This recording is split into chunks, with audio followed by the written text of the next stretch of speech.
down memory lane as to when we had little ones in the house, because we're obviously writing Barefoot Days and at the moment, and there's been so many of those memories that have been jogged in our own hearts about when we had all those little children. And then there was the question that came up on social media, should this mom wait for her children to get a little bit older, because she had a 6, a 4, and a newborn. And I think that we can just chat around that really intense time. I think now with hindsight, it's much easier than having older children. The needs are so much different and so bigger, but you probably find that by the time I'm in my 80s, I think, oh, what was I worried about? Kind of like now I look back and think, what was I worried about when I was a new mom? But it does seem overwhelming.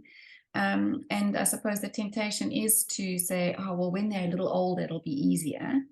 What is your take on that? And then once you've given that, I have some ideas that I thought we could throw out about how to keep the little ones busy when you are homeschooling an older kid. Yeah.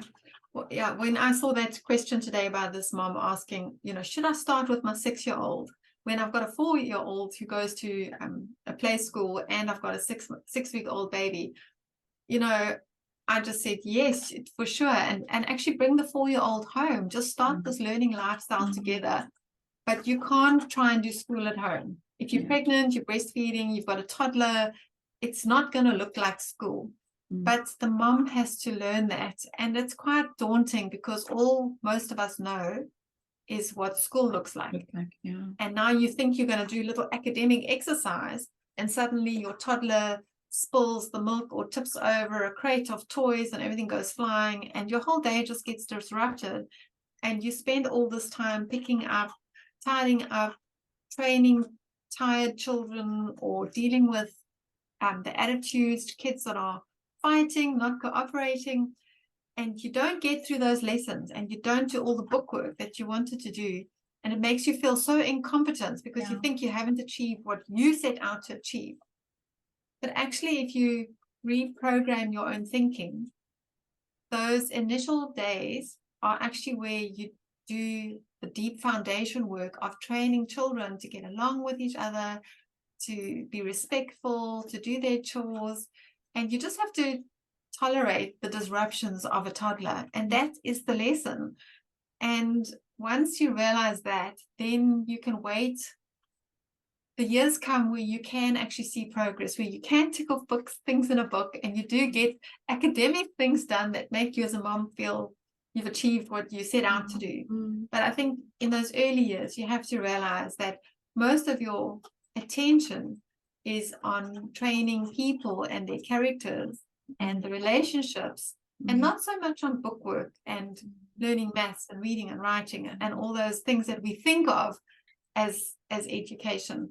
So it's a big mind shift. And like you say, those were actually the easy years where there's not so much academic pressure, and they go so fast. But when you're a new mom, you're also trying to prove to yourself that you've got this. You can control these kids, you can discipline them, you can teach them. So you have your own agenda as well. You're trying to prove yourself. It's so challenging. But I was thinking, even if the focus is on the training the characters and the little hearts and that sort of thing, there are those moments where the peace does reign in the house. And maybe the baby and the toddler are sleeping, and then you can take your elder child alongside you and you can read a book.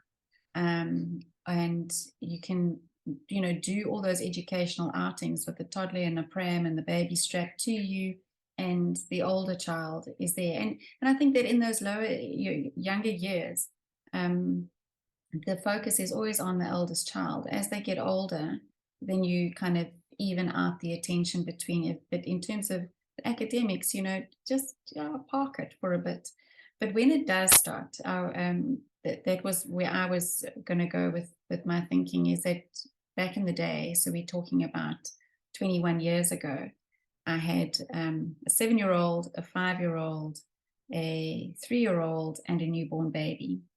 And just for my own sanity, I set aside, we had a lovely attic room in our house. and I set aside that as our sort of playroom, schoolroom. And our 7-year-old at that stage had started to do basic kindergarten maths and writing and reading lessons and that sort of thing. And there needed to be some time of focus. So I found, I can't even remember where it is on the internet. It's so old. It's something called these Ziploc bag activities.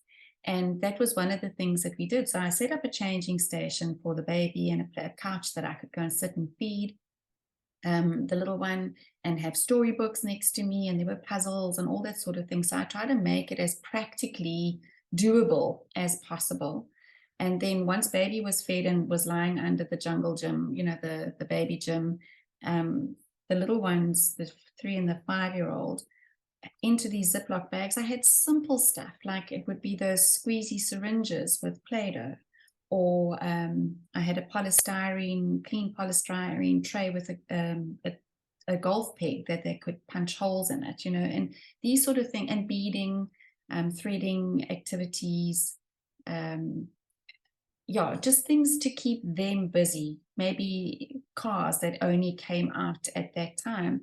And then I could maybe grab 20 minutes. And I think that, you know, what you were saying about low academics, that's one of the reasons why I loved Charlotte Mason right from the beginning, because 20 minutes in the primary school years for reading, 20 minutes for maths, and 20 minutes for writing.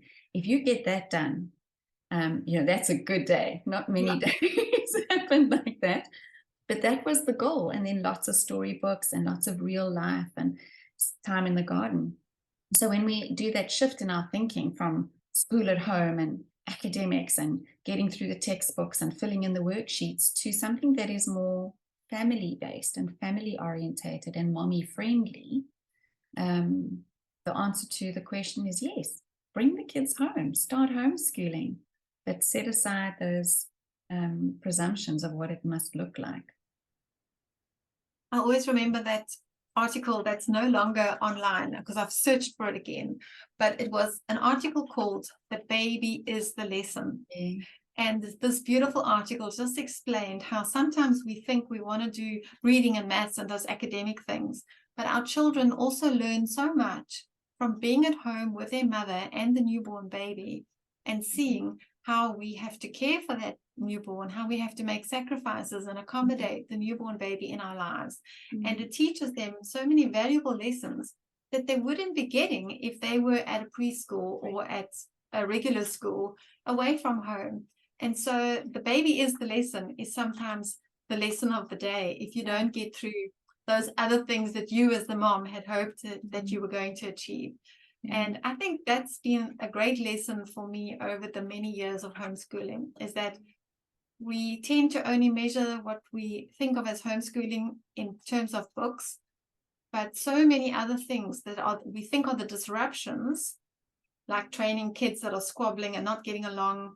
And I mean, I'm still doing that now. I've got a 12-year-old and a 15-year-old, and they're rude to each other and they squabble, and we just have to keep on dealing with it. And sometimes we have to put the books aside or whatever, and then talk to children about how they need to learn to respect each other. It doesn't end when they're 7 or 8 or 12.